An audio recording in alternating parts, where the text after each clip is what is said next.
So hello students, welcome to Avipedia.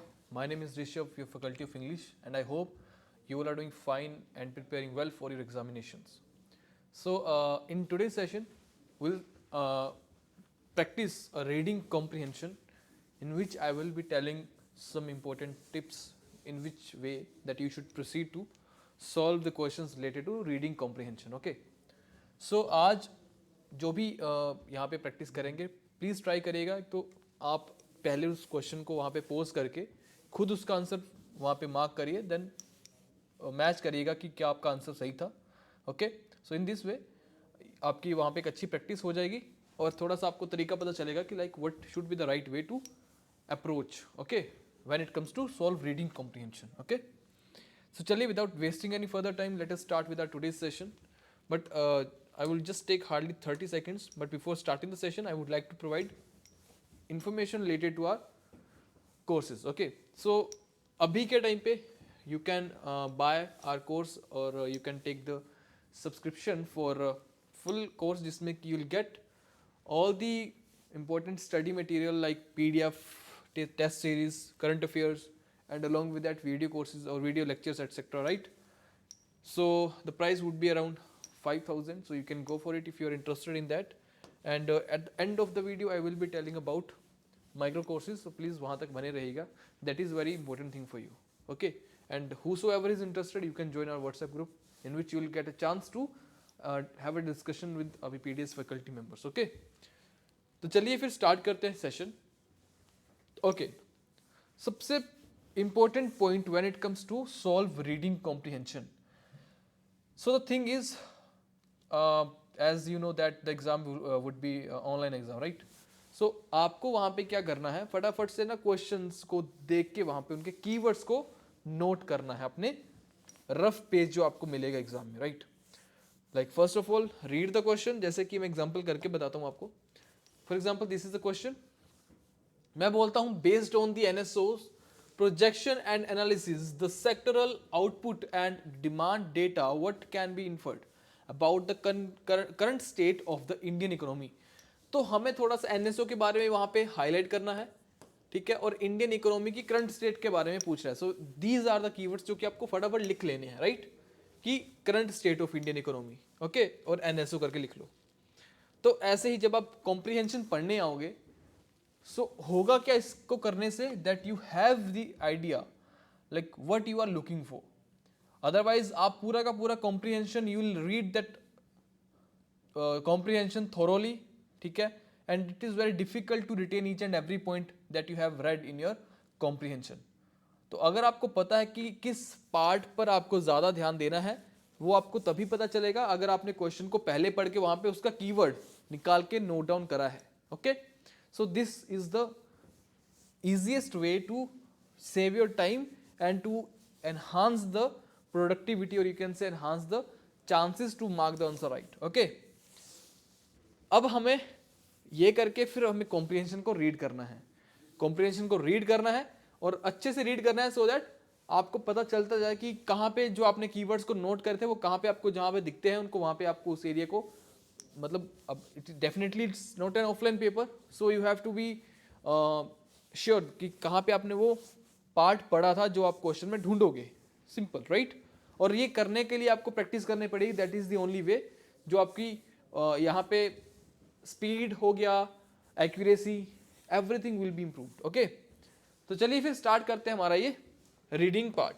पहले अब देखिए द फर्स्ट एडवांस एस्टिमेट्स. अब हमने जैसे क्वेश्चन देखा था उससे हमें एक आइडिया भी मिल गया क्या कि हमारा जो टॉपिक है वो किससे रिलेटेड है. कहीं ना कहीं वो टॉपिक जो है वो हमारे इंडियन इकोनॉमी से रिलेटेड है. ओके, सो आपको बिना पढ़े आइडिया लग गया कि दिस टॉपिक और this comprehension is all about Indian economy. Okay, so the first advanced estimates of in national income for current fiscal year present a picture of an economy on steroids of government spending. Okay, while the NSO has made bold to project real GDP growth marginally quickening to a 7.3% pace from 2022-23's 7.2%. मतलब 2022-23 में हमारी जो report थी उसने बोला ना, यहाँ पे देखिए कि GDP growth marginally quickening to a 7.3% pace from, मतलब पहले थी 7.2%, सो नाउ इज 7.3%, राइट। फिर बोलता है स्क्रूटिनी। अब स्क्रूटिनी का मतलब होता है एग्जामिन करना very carefully, to examine carefully. Scrutiny of sectoral output figures that together form the gross value added, ठीक है, जिसको हम बोलते हैं GVA, gross value added, and the demand data reflected in expenditure numbers posit and economy still searching for durable, durable मतलब टिकाऊ, drivers of consumption led growth, जहां पे कंजम्पशन ज्यादा हो, while overall gross value added growth is GVA, right?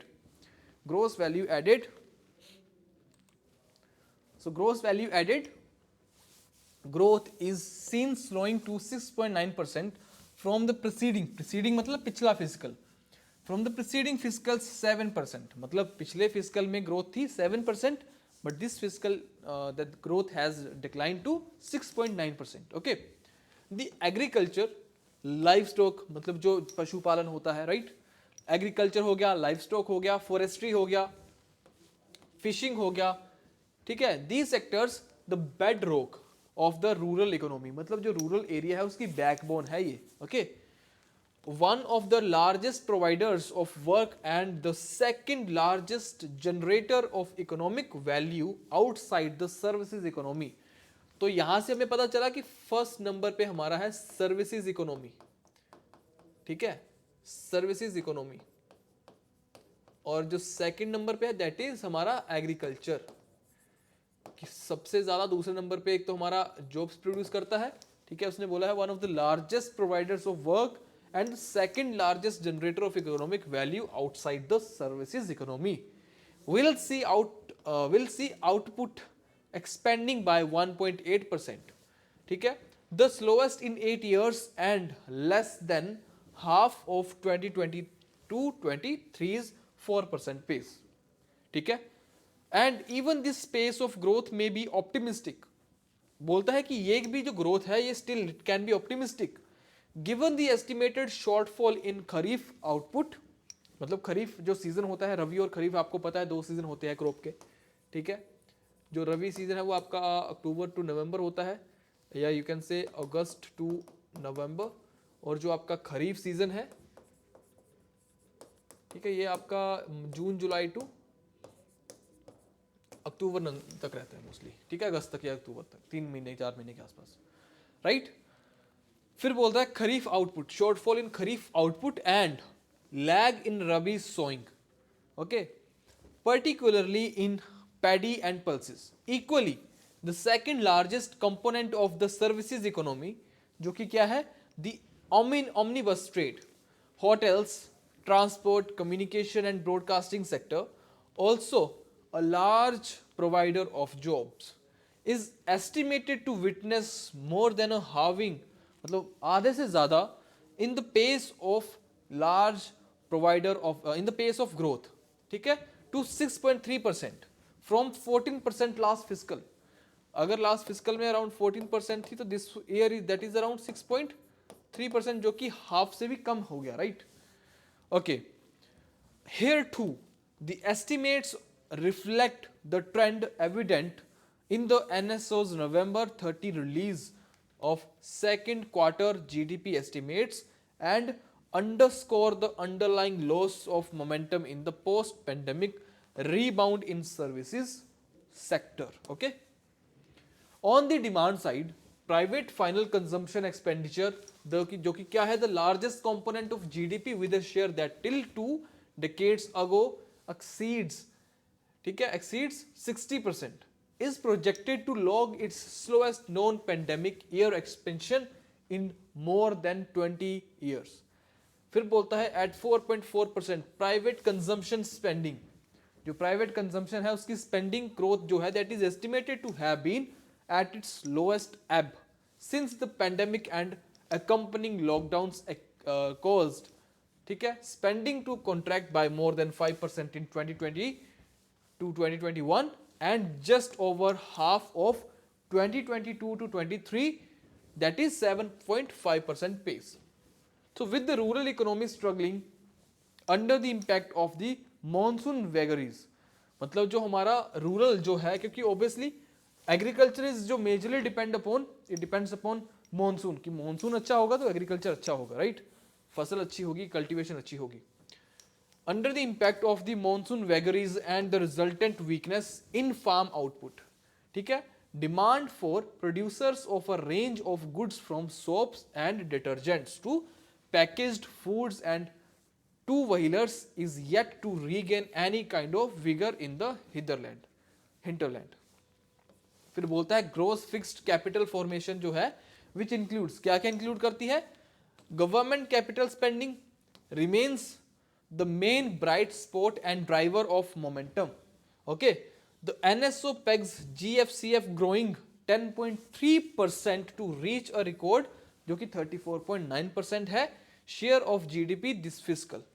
So with the general election, right, जो कि general election अभी आने वाला है just ahead, policy makers face an unenviable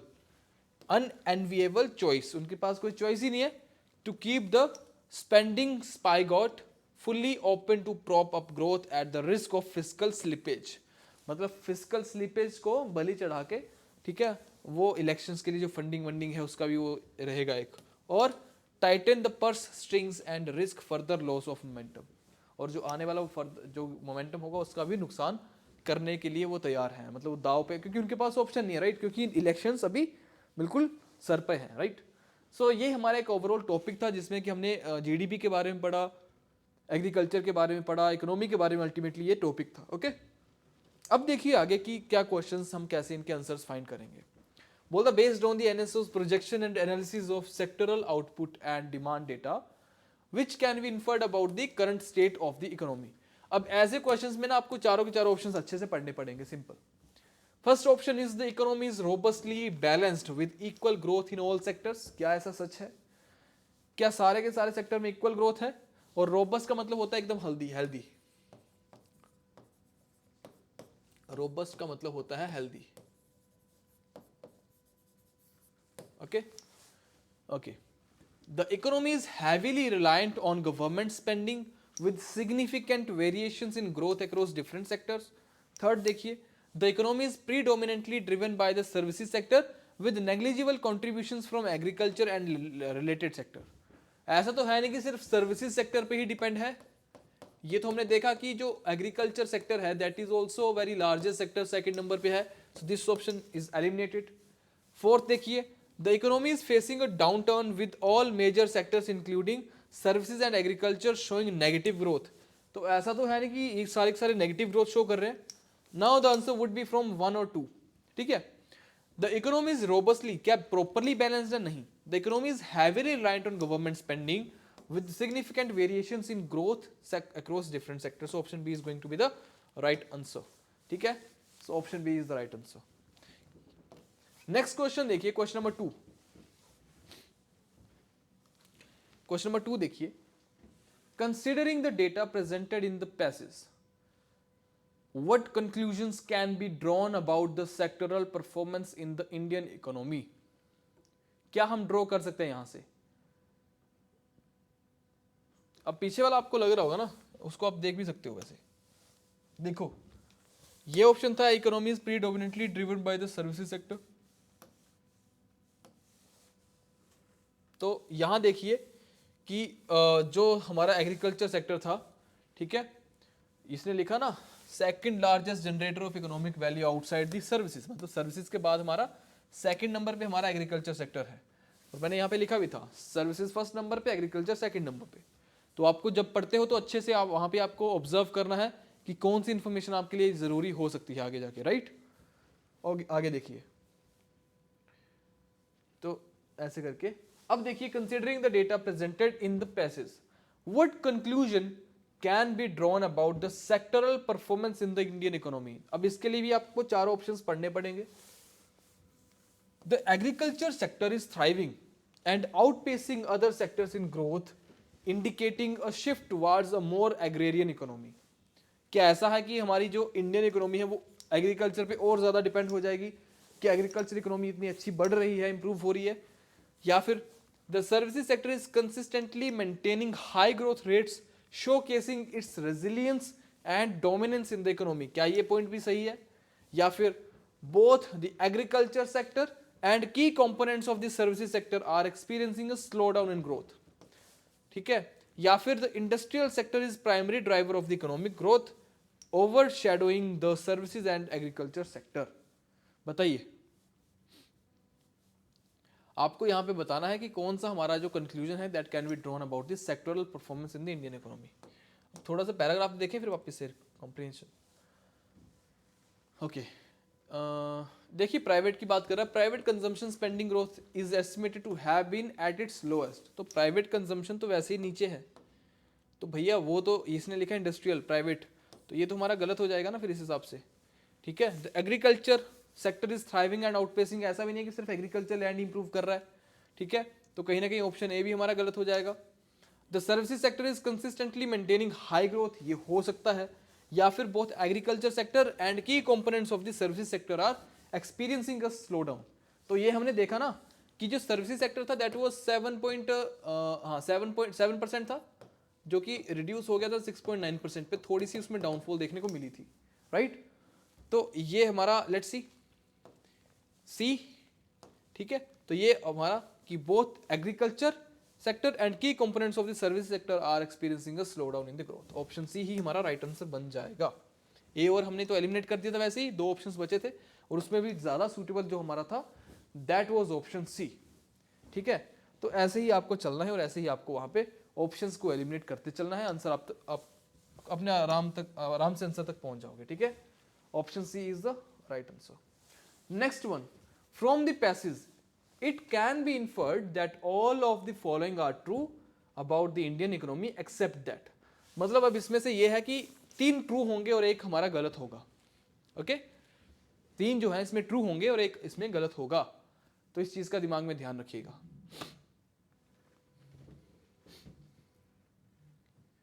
चलिए पढ़िए, फिर ऑप्शंस को पढ़ना स्टार्ट करिए। Private final consumption expenditure is the largest component of GDP, कि प्राइवेट फाइनल कंजम्पशन एक्सपेंडिचर जो है वो लार्जेस्ट कंपोनेंट ऑफ जीडीपी है, या फिर private consumption spending growth is estimated to be at its lowest since the pandemic. क्या ये सही है? या फिर मतलब हमें गलत ढूंढना है। अगर ये भी सही तो देखो फिर क्या है, ग्रोस फिक्स्ड कैपिटल पर formation is not a significant contributor to GDP growth. ठीक है, क्या ये जो हमारा ग्रोस फिक्स्ड कैपिटल फॉर्मेशन है is not a significant contributor to the GDP growth. Policy makers face a tough decision between fiscal slippage and loss of growth momentum. तो ये तो हमारा ट्रू है, इसको तो उनके लिए दिक्कत है कि फिजिकल स्लिपेज होने दे या फिर लॉस ऑफ ग्रोथ मोमेंटम होने दे। ठीक है, तो ऑप्शन कौन सा इसमें हो सकता है? Private final consumption expenditure is the largest component of GDP. इसको ऑप्शन देखते हैं पैराग्राफ में। On the demand side, private final consumption expenditure, the largest component of GDP with a share that till 2 decades ago exceeded 60, मतलब 2 decade 20 साल पहले ही वो 80% exceed कर गया था। तो obviously it is the largest, sorry 60%, not 80%, it was 60%. Okay, so 60% exceed कर गया था 2 साल पहले ही। So you can say that the largest component of GDP जो था हमारा final consumption, private final consumption expenditure ही था। ओके, सो ऑप्शन ए तो हमारा करेक्ट हो गया। ठीक है, सो प्राइवेट वाला तो ये हमारा करेक्ट हो गया। Private consumption spending growth is estimated to be at its lowest since the pandemic. क्या ये भी सही है? Let's see. फिर देखो आगे बोलता है गवर्नमेंट। ठीक है, while the NSO has made bold to project real GDP growth marginally quickly to this space। एक मिनट आगे हाँ, फिर बोलता है आगे इस project to lag its slowest non pandemic year expansion in the more than 20 years। मतलब अब जो इसका है वो सबसे ज्यादा लोएस्ट एक्सपेंशन है इसमें इस साल। ठीक है, मतलब पेंडेमिक के बाद। तो ऑप्शन बी भी हमारा करेक्ट होगा। Gross fixed capital formation is not a significant contributor, तो ये होगा। तो उसने बोला कि which of the following are true except, तो 3 इसमें सही होंगे, गलत होगा। सो ऑप्शन सी के चांसेस ज्यादा है गलत हो, and that is answer. Okay, क्योंकि ये तो हमने देख लिया, ये भी ट्रू है, ये भी ट्रू है, ये भी ट्रू है, तो ऑप्शन सी हमारा बचा, जो कि गलत है, क्योंकि that is not a case. Gross fixed capital जो है ये भी हमारा क्या है, एक अच्छा कंट्रीब्यूटर है जीडीपी का, ठीक है, और इसने लिखा है नॉट अ सिग्निफिकेंट कंट्रीब्यूटर, जो कि गलत है। ओके, बात समझ आ रही है ना? Now the fourth question is, अब टोन कैसे पहचानोगे आप? टोन के लिए आपकी तो एक तो अंडरस्टैंडिंग, ठीक है, कि आपकी अंडरस्टैंडिंग क्या है, एंड उसके लिए चाहिए आपको practice. That is why practice sessions यहाँ पे लेके आए जा रहे हैं। अब इस पर्टिकुलर कॉम्प्रिहेंशन में हमने पढ़ा थोड़ा सा, उसने लास्ट में बता रखा है कि गवर्नमेंट के बीच में फंसी पॉलिसी मेकर्स जो हैं वो स्टक हैं कि क्या मोमेंटम को लूज कर दें या फिजिकल स्लिपेज होने दें। मतलब एक थोड़ा सा ना क्रिटिसाइज करा अल्टीमेटली देखा जाए तो, है ना, गवर्नमेंट के जो इलेक्शंस आ रहे हैं उसके, है ना, क्या इंपैक्ट पड़ेंगे हमारी इकोनॉमी पे। तो ऑप्टिमिस्टिक तो नहीं लग रहा। इनडिफरेंट का मतलब होता है जिसमें कोई न्यूट्रल टाइप, इनडिफरेंट मतलब न्यूट्रल, ठीक है।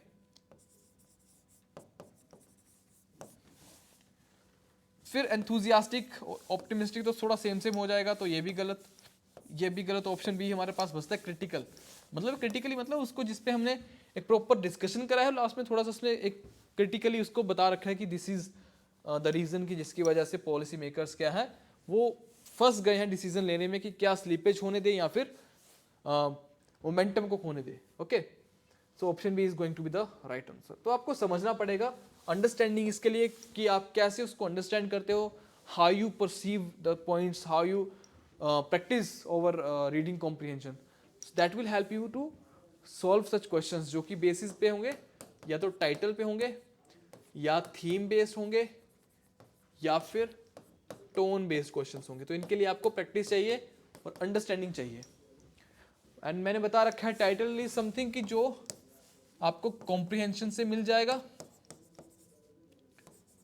थीम के लिए, theme is like what writer wants to say, या what writer wants to convey, you can say that. Okay, that would be your theme. और टोन आपको मैंने बता ही दिया कैसे आप उसको आइडेंटिफाई करोगे। So the fifth question is what is the main, वही थीम बेस्ड क्वेश्चन आ गया। अब what is the main theme, theme मैंने आपको अभी बताया कि क्या आपको जो राइटर क्या बोलना चाहता है, that would be your theme, what writer wants to say, ठीक है।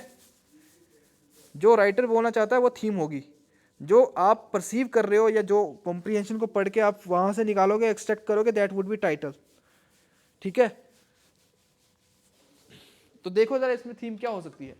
The resilience of rural economy, क्या पूरे के पूरे टॉपिक में रूरल इकोनॉमी की बात हो रही थी क्या सिर्फ, या फिर the impact of government policies on economic growth, या फिर the success of services sector, the role of private sector investment. It's very easy, I believe it's very easy. बताइए। तो हमने पूरे के पूरे कॉम्प्रिहेंशन में ये तो कहीं नहीं देखा कि सिर्फ और सिर्फ कॉम्प्रिहेंशन अपने रूरल इकोनॉमी की बात हो रही है। It was rural economy, sectoral private consumption थी, है ना, और सर्विसेज सेक्टर की बात भी हो रही थी। और ऐसा भी नहीं था कि पूरे के पूरे कॉम्प्रिहेंशन में सर्विसेज सेक्टर के ही बात कर रहे थे, right. So it means rural economy और सर्विसेज सेक्टर दोनों की बात हो रही थी, ठीक है। तो ऑप्शन ए गलत, ऑप्शन सी गलत। The role of private sector, को प्राइवेट सेक्टर का ही सिर्फ इसमें रोल बताया था, बताओ जरा। प्राइवेट सेक्टर भी था, ठीक है, यू कैन से रूरल इकोनॉमी भी थी जिसमें कि हमने एग्रीकल्चर की बात करी, या फिर हम बोल सकते हैं सर्विसेज सेक्टर की बात भी करी उसने, ठीक है। तो ये सब चीज़ें भी इसमें इंक्लूड थी, तो that is why option B. Ultimately last में जो हमने देखा कि गवर्नमेंट की जो पॉलिसीज कैसे इंपैक्ट कर रही है हमारी इकोनॉमी को, उसी के ऊपर बात करी ना, ठीक है। So that was the main theme कि कैसे गवर्नमेंट पॉलिसीज आर जो हमारे इंपैक्ट कर रही हैं इकोनॉमिक ग्रोथ को। Okay, so option B is going to be the right answer. Let's see, option B is the right answer, ठीक है। So this was today's comprehension. I believe कि ये आपको समझ आया होगा, ठीक है, अच्छा लगा होगा प्रैक्टिस करके, and I hope that you get to know कि how to approach reading comprehension and कैसे क्वेश्चंस को सॉल्व करना है, राइट। तो अगले सेशन में मिलते हैं उससे पहले थोड़ा सा मैं आपको माइक्रो कोर्सेज के बारे में बताना चाहूँगा। प्लीज़ अभी यहाँ तक पहुँचे तो जस्ट 1 मिनट एक्स्ट्रा देके थोड़ा सा देख लीजिए उसको भी, ठीक है।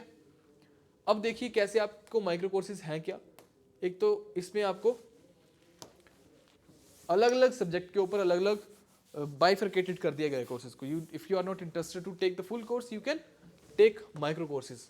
उससे के थ्रू आप क्या कर सकते हो कि सिर्फ और सिर्फ उस टॉपिक जो आपका वीक है या फिर उस सब्जेक्ट जो कि आपको लगता है मुझे सिर्फ इस सब्जेक्ट को पढ़ना है, राइट, तो you can go for that. अब देखो चूज एग्जाम करा, नीचे आए, फिर हमने एसएससी चूज करा था। अब ये माइक्रोवर्स करके यहाँ पे आओगे आप।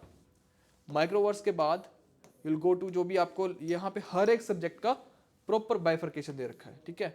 तो इंग्लिश की बात करता हूँ मैं, जैसे ये इंग्लिश है, ठीक है, पूरा का पूरा कंटेंट इसमें आ जाएगा नीचे। जैसे पूरा का पूरा बंडल लेना है, दैट वुड बी अराउंड 12-21।